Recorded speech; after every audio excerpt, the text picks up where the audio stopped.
여러분 반갑습니다. 10월 마지막 주 예배 오신 여러분들을 환영합니다. 찬양하심으로 하나님 앞에 영광 올려드리시도록 하겠습니다.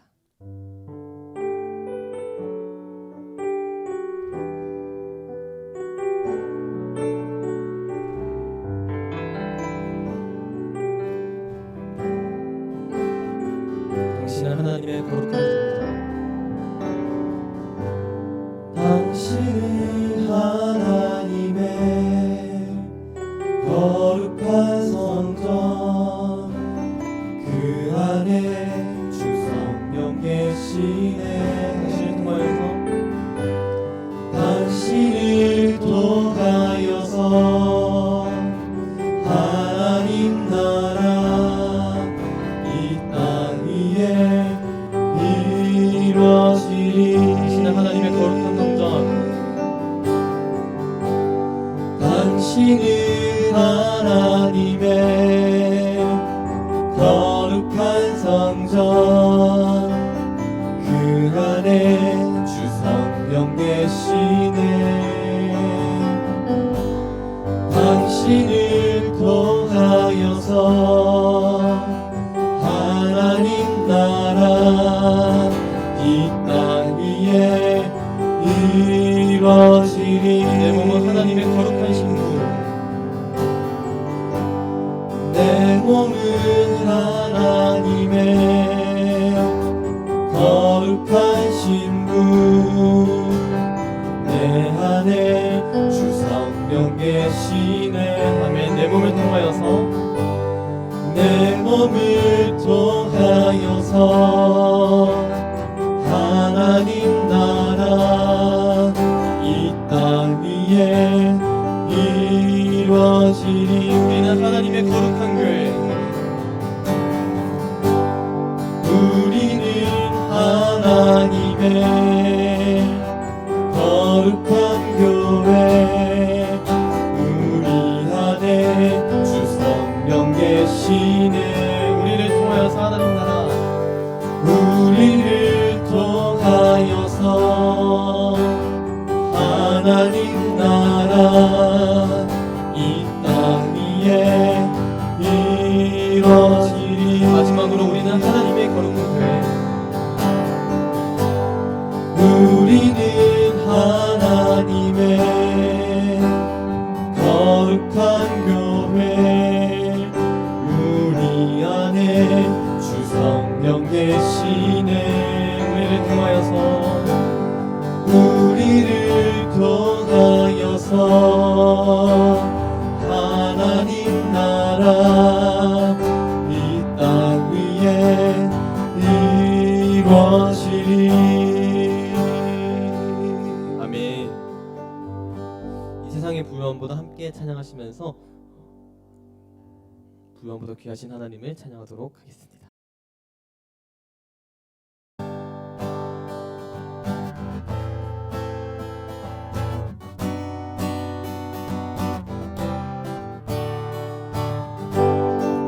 이 세상의 부유함보다, 이 세상의 부유함보다, 이 세상의 좋은 친구보다, 나의 꿈을 이루는 것보다 더 귀한 그 필요한 모든 것을 다 얻고 내가 원한 삶을 사는 것보다 어느 누구의 그 사랑보다 귀한 그, 이 세상의 부유함보다, 이 세상의 좋은 친구보다, 나의 꿈을 이루는 것보다 더 귀한 그 필요한 모든 것을 다 얻고 내가 원한 삶을 사는 것보다 어느 누구의 그 사랑보다 귀한 그 뜻소서. 주님 나를 놓지 마소서. 내 영혼 해주시고 내게 생명 주신 주님, 주의 사랑 너무 커 나의 맘 들여줄게.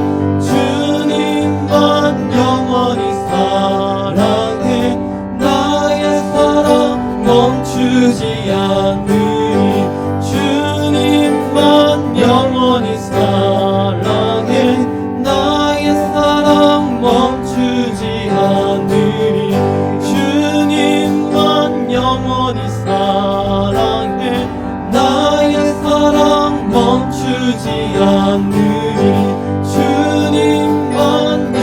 영원히 사랑해 나의 사랑 멈추지 않으리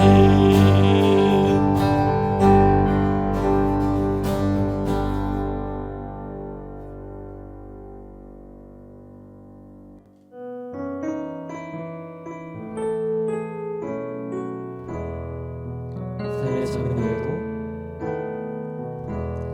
삶의 작은 일에도 그 마음을 알길 원하네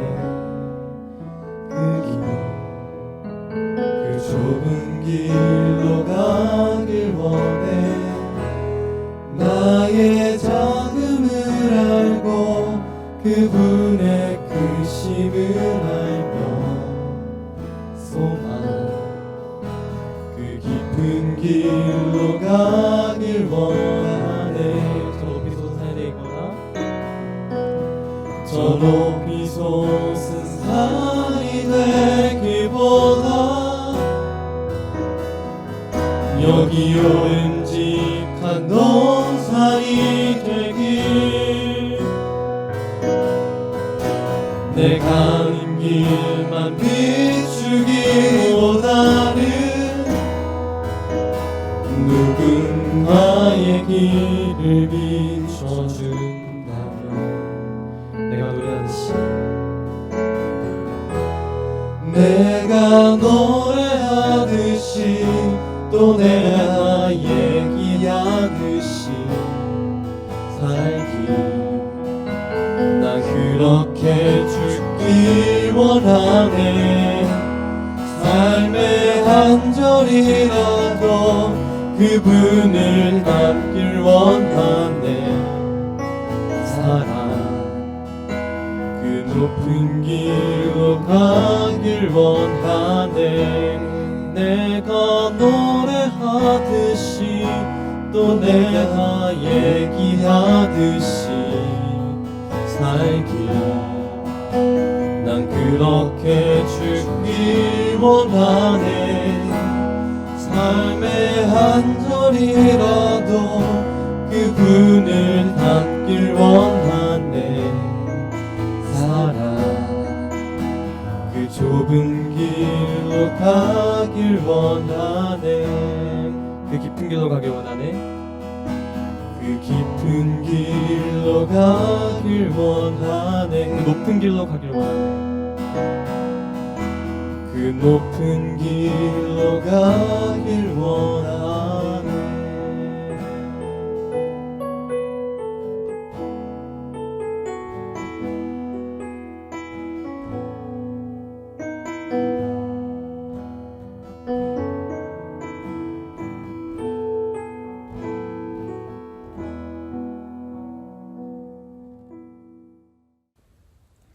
모두 두 손 모아 기도드리시겠습니다. 살아계신 주님, 또 어디에나 계신 주님, 코로나19에도 불구하고 저희가 각자의 자리에서 또는 교회에서 주님께 예배드릴 수 있게 해주신 은혜에 감사드립니다. 오늘 이 시간 가운데 저희와 함께하여 주시고 어디에서 어떤 모습으로든지 주님과 만나고 또 주님 안에 거하는 시간이 될 수 있도록 도와주세요. 하나님, 코로나19가 단계가 1단계가 되었지만 그럼에도 여전히 조심해야 할 것들이 많고 또 저희의 삶이 많이 불편해졌습니다. 그럼에도 저희가 기본적인 안전수칙을 잘 지키고 또 서로 배려하는 마음으로 이 질병들이 사라질 때까지 서로의 안전을 지켜주는 중등부 친구들이 될 수 있도록 도와주세요. 또한 하나님, 저희들의 안전과 편리함 때문에 저희들이 많이 시키게 되는 배달 음식이나 또 다양한 택배로 인해 배달 업무에 과중한 짐 때문에 고통당하고 또 죽어가는 노동자들이 있습니다. 하나님, 그분들을 위해서 또 지구의 환경을 위해서도 저희들이 줄여나갈 수 있는 부분들, 또 함께 감수해 나가야 할 불편함들은 무엇인지 고민해보고 또 직접적으로 용기 내어 실천할 수 있는 저희들이 되도록 도와주세요. 오늘 이 시간 말씀을 전하시는 전도사님을 기억합니다.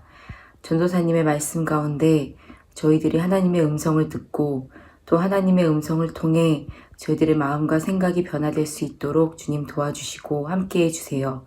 이 모든 말씀 우리 주 예수 그리스도의 이름으로 기도드렸습니다. 아멘. 오늘 우리에게 주신 말씀은 시편 35편 9절에서 10절의 말씀입니다. 시편 35편 9절에서 10절 말씀을 이제 봉독합니다. 그때 내 영혼이 주님을 기뻐하며 주님의 구원을 크게 즐거워할 것이다. 주님과 같은 분이 누굽니까? 주님은 약한 사람을 강한 자에게서 건지시며 가난한 사람과 억압을 받는 사람을 약탈하는 자들에게서 건지십니다. 이것은 나의 뼛속에서 나오는 고백입니다. 아멘. 이것은 하나님의 말씀입니다.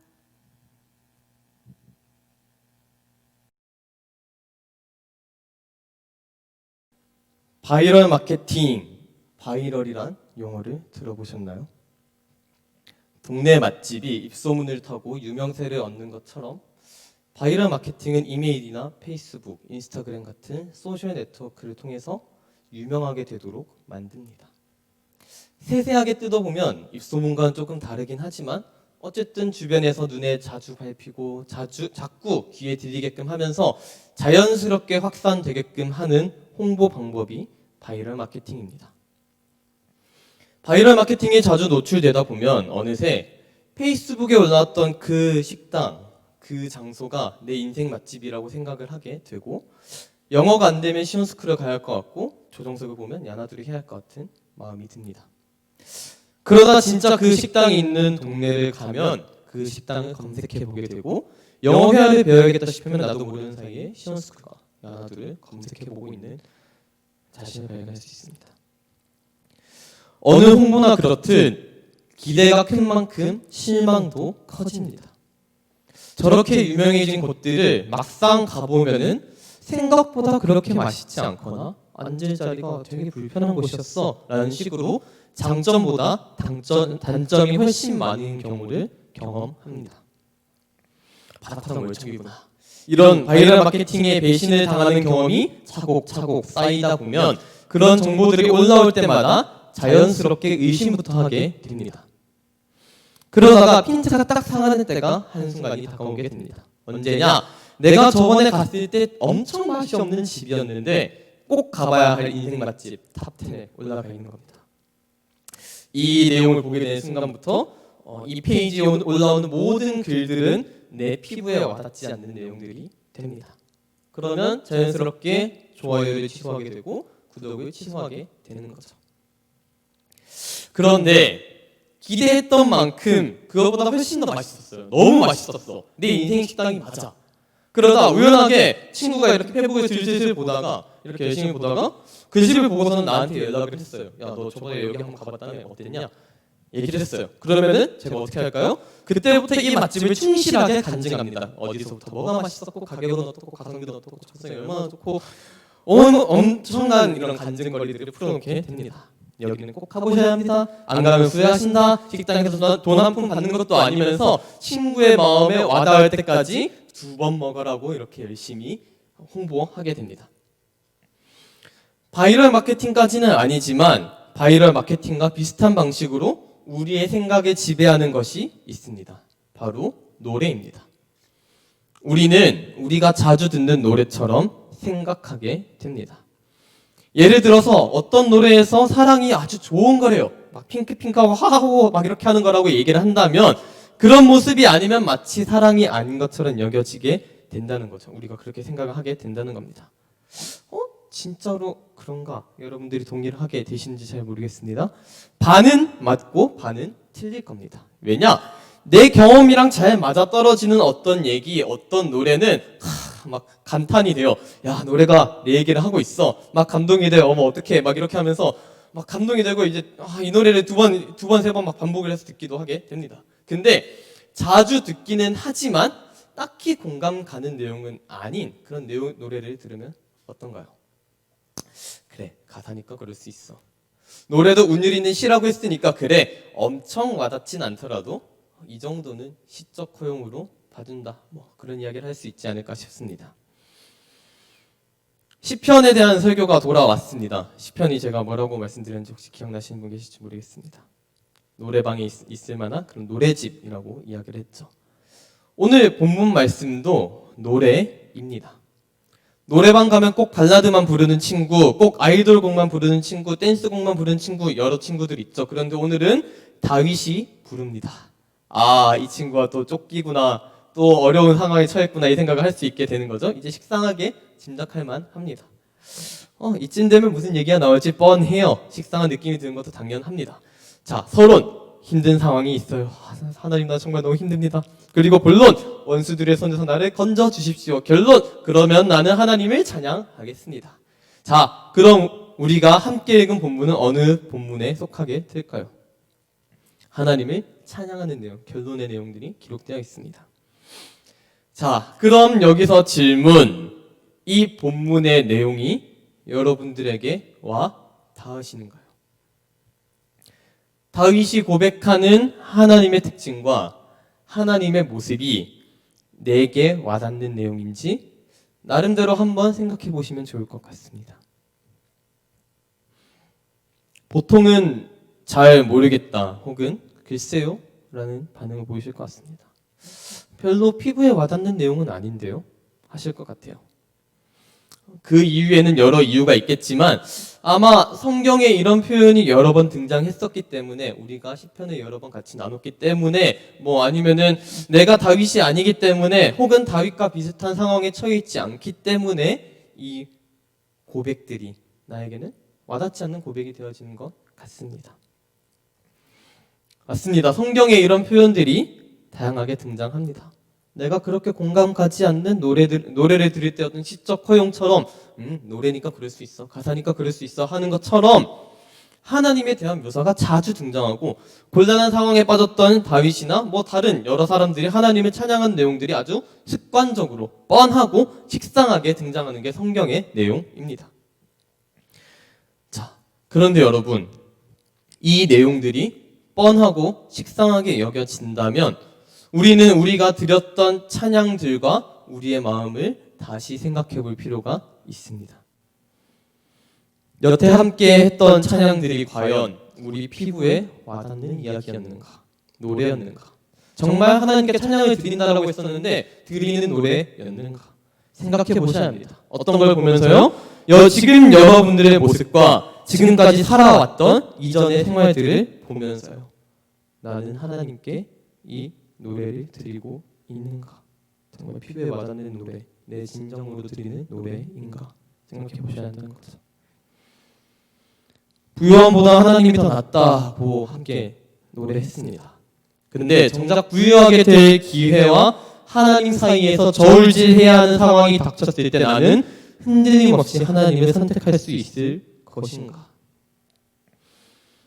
내가 진짜로 하나님 말씀 앞에선 어떤 예배자로 살아갔는가? 내가 하나님의 거룩한 성전이라고 하는데 거룩은 둘째치고 성전으로는 살아왔는가? 내가 노래하듯이 내가 살아가겠다라고 고백을 했는데 내가 노래하듯이 정말 살아가고 있는가? 생각해 봐야 한다는 겁니다. 자신 있게 네 그렇습니다. 저는 하나님께 고백했던 것처럼 찬양했던 것처럼 그렇게 살아가고 있습니다라고 자신 있게 얘기할 수 있는 사람은 아마 없을 것 같습니다. 저도 여러분들도 우리가 하나님 앞에 서 있는 한 어느 누구도 그럴 수 없습니다. 그럼 오늘 본문의 주인공인 다윗은 어땠을까요? 그럴 수 있었을까요? 하나님, 저는 진짜 정직하게 살았어요, 거룩하게 살았어요 할 수 있었을까요? 아니요. 다윗이 살았던 삶을 보면 그렇게 정직하지도 않았고 그렇게 거룩하지도 않았습니다. 편안하고 순탄하지도 않았습니다. 그럼에도 다윗을 하나님 앞에서 정직하게 행동한 왕이라고 성경은 기록하고 있습니다. 왜요? 다윗이 살았던 인생은 그렇게 정직하지 않고 그렇게 거룩하지 못한 모습이 있었지만 그럼에도 드렸던 고백들은 정직했기 때문입니다. 우리들에게는 식상하고 피부에도 와닿지 않던 이 고백들을요, 다윗은 사자성어로 치면 각골낭망이라고 할까요? 피부에 와닿는 수준이 아니라 나를 움직이고 지탱하도록 태를 잡아주는 뼈와 같다고 말하고 있습니다. 다윗이 찬양하는 내용들 식상해 보입니다. 근데 이게 뼈가 되고 살이 되어서 힘든 상황에서도 하나님 앞에 어떻게든 살아보겠다며 바둥바둥 거리는 힘이 되어집니다. 바둥거리는 폼이 정말 아름답지는 않아요. 거룩해 보이지도 않아요. 그런데 하나님께서는 그런 다윗의 삶을 뚫고 피부를 뚫고 뼈에 새겨지는 하나님의 은혜를 부어 주셨습니다. 어떤 은혜를요? 육체적으로는 너무 힘들고 피곤한 상황에서도 영혼은 하나님을 기뻐하는 은혜예요. 그리고 구원은 없어 보이는 상황에서도 구원을 즐거워할 수 있는 은혜를 부어 주셨습니다. 비록 아무 감흥 없이 따라 불러왔던 내 삶이 있을지라도 예배 양식이 식상해지고 더 이상 어떤 가사도 내 마음에 잘 와닿지 않는 그런 마음이 되었을 때라도 하나님께서는 우리 삶과 피부와 뼈뿐만 아니라 우리의 영혼에 하나님을 기뻐하는 마음을 새겨 주셨습니다. 다윗이 받았던 이 은혜가 이 말씀을 함께 나눈 저와 여러분들이 매일 살아가는 삶 속에서도 발견되기를 간절히 소망합니다. 기도하시겠습니다. 사랑이신 하나님, 우리가 부르던 찬양과 가사를 기억하길 원합니다. 피부에도 와닿지 않는 내용으로 하나님을 노래하지 않길 원합니다. 우리가 드리는 모든 찬양과 기도와 고백이 습관적이고 뻔하고 식상한 것들로 변하지 않길 소망합니다. 우리 영혼의 찬양 중에, 말씀 중에, 기도 중에 하나님이 기뻐하는 마음을 새겨 주셨습니다. 뻔하고 식상해 보이는 그 순간을 마주할 때마다 기쁨을 발견할 수 있는 우리 중고등부 모든 친구들이 되도록 매일의 삶 속에서 함께해 주실 줄을 믿으며 이 모든 말씀 예수님의 이름으로 기도드렸습니다. 아멘. 하늘에 계신 우리 아버지, 아버지의 이름을 거룩하게 하시며 아버지의 나라가 오게 하시며 아버지의 뜻이 하늘에서와 같이 땅에서도 이루어지게 하소서. 오늘 우리에게 일용할 양식을 주시고 우리가 우리에게 잘못한 사람을 용서하여 주는 것 같이 우리 죄를 용서하여 주시고 우리를 시험에 빠지지 않게 하시고 악에서 구하소서. 나라와 권능과 영광이 영원히 아버지의 것입니다. 아멘. 에이요 여러분. 여러분 반갑습니다. 오랜만입니다. 오랜만입니다. 네, 광고 오랜만에 하죠. 진짜로. 아주 중요한 광고가 있습니다. 네. 아주 중요한 광고입니다. 네. 자, 여러분 잘 들으세요. 11월 첫 주부터 원래 저희 중등부, 고등부 같이 예배 드렸던 9시에 오프라인 예배가 다시 재개됩니다. 재개됩니다. 어디에서 재개되느냐? 지난번에 예수식당 했던 장소 기억나시죠? 네, 기억나셔야 합니다. 지금 한 달도 안 지났어요. 한 달 지났구나. 아무튼 간에 네, 606호 있네. 606호 중등부실에서 진행이 되고요. 시간은 몇 시라고? 9시. 네, 9시까지 9시입니다. 오셔서 네, 그리고 같이 찬양하고 또 예배드리는 저와 여러분들이 되었으면 좋겠습니다. 네, 606호 중등부, 드림센터 606호 중등부실 꼭 기억하시고요. 9시입니다. 네, 그리고 아직까지 좀 코로나 감염이 걱정이 되시는 우리 친구들은 그때 실시간 예배로 또 예배 드리는 그 공간 같이 함께 할 수 있도록 링크를 또 공유를 해줄게요. 그러니까 뭐 감염이 걱정이 되는데 어떡하죠? 저희 부모님이 그거 걱정돼서 교회 가는 거 좀 불편해 하시는데 어떡하죠? 이런 걱정이 있는 친구들은 그때 실시간 예배 들어오셔서 같이 예배 드리면 되십니다. 문제 없으세요? 맞습니다. 네. 그리고 여러분 잠원필사 잘 하고 있나요? 밀리면은- 잘 하고 계세요? 밀리면은 장난 없습니다. 네, 전 다 하고 있어요. 아 그래요? 네, 저도 네. 열심히 하고 있습니다. 이래봬도 전도사입니다. 네, 글씨가 예쁘진 못하지만 또 그런 거 상관없죠. 열심히 하고 네, 있어요. 그렇죠, 그렇죠. 네, 여러분들 제가 몇 친구들한테 잠원필사 한 거 이렇게 인증샷 받아서 확인해봤는데 글씨를 너무 예쁘게 잘 써요. 진짜 오, 감성 돋게 하나하나 잘 쓰는 친구들이 있는데 반성합니다. 정말 저보다 낫습니다. 네, 네, 반성합니다. 뭐 그렇지 않아도 열심히 쓰고 있는 친구들 정말 칭찬해요. 네, 요즘에 날씨가 점점 추워지는데 여러분 모두 감기 조심하시고요. 비염도 네. 조심하시고 네, 그리고 건강하게 우리 다음 주에 만나도록 만나도록 하겠습니다. 안녕.